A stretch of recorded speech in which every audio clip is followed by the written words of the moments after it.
தானியங்களோட இயற்கை சத்தும் சுவையும் மாறாம மாவு அரைக்க பெஸ்ட் ஆனது அல்ட்ராவின் பேட்டன்டட் கோனிக்கல் ஸ்டோன்கள் மட்டும்தான். அல்ட்ரா என்றால் ஆரோக்கியம். ஒரு மகிழ்ச்சியான செய்தி. இதயம் நலனையின் விலை லிட்டருக்கு ரூபாய் 105 குறைஞ்சிருக்கு. செப்டம்பர் 2023ல 1 லிட்டர் இதயம் நலனையின் அதிகபட்ச விலை ரூபாய் 503. ஆனா இப்ப 1 லிட்டர் இதயம் நலனையின் விலை ரூபாய் 398 மட்டும்தான் தமிழ்நாட்டுல. அப்ப இனிமே எல்லாரும் இதயம் நலனை வாங்கலாம் இல்ல? காஷ்மீரின் பகல்காம் தாக்குதலுக்கு பதிலடி கொடுக்க பாகிஸ்தானுக்குள் புகுந்து இந்தியா தாக்குதல் நடத்தியது. ஆபரேஷன் சிந்தூர் என்ற பெயரில் பயங்கரவாதிகளின் 9 முகாம்களை குறிவைத்து அழித்தது. இந்த தாக்குதலுக்கு இந்தியா முழுதும் இருந்து ஆதரவு பெருகியது. தாக்குதல் தொடர்பாக விளக்கம் அளிக்க அனைத்து கட்சி கூட்டத்தை அரசு கூட்டியது. டெல்லி பார்லிமெண்ட் வளாகத்தில் இந்த கூட்டம் நடந்தது.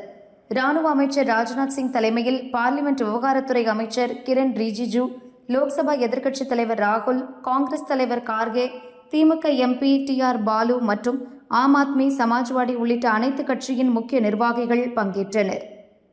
தாக்குதல் நடத்திய விதம் பற்றி ராஜ்நாத் சிங் விவரித்தார். சுமார் 6 நிமிடம் வரை பேசினார். அப்போது இந்தியா நடத்திய தாக்குதலில் 100 பயங்கரவாதிகள் கொல்லப்பட்டதாக அவர் கூறினார். இருப்பினும் இந்த எண்ணிக்கை இன்னும் முழுமையாக உறுதி செய்யப்படவில்லை. தொடர்ந்து தகவல் திரட்டி வருகிறோம் என்றார். பயங்கரவாதிகளுக்கு ஏற்பட்ட இழப்பு பற்றி அரசு கூறியது இதுவே முதல் முறை. அதேபோல் பாகிஸ்தானில் மேற்கொண்டு தாக்குதல் நடத்தும் எண்ணம் இல்லை. அதே நேரம் பாகிஸ்தான் தாக்கினால் அவர்களுக்கு வீரியமான பதிலடி கொடுக்க இந்தியா தயாராக இருக்கிறது என்றும் ராஜ்நாத் சிங் உறுதியளித்தார்.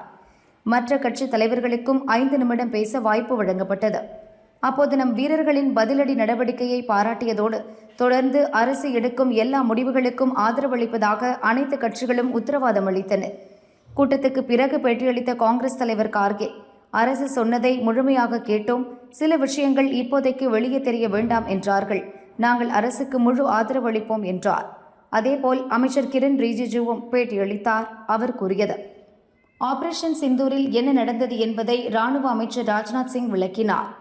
ஆன்கோயிங் ஆபரேஷன் என்பதால் தொழில்நுட்ப ரீதியாக முழு விளக்கத்தையும் அளிக்க முடியாது என்று கட்சியினரிடம் சொன்னார்.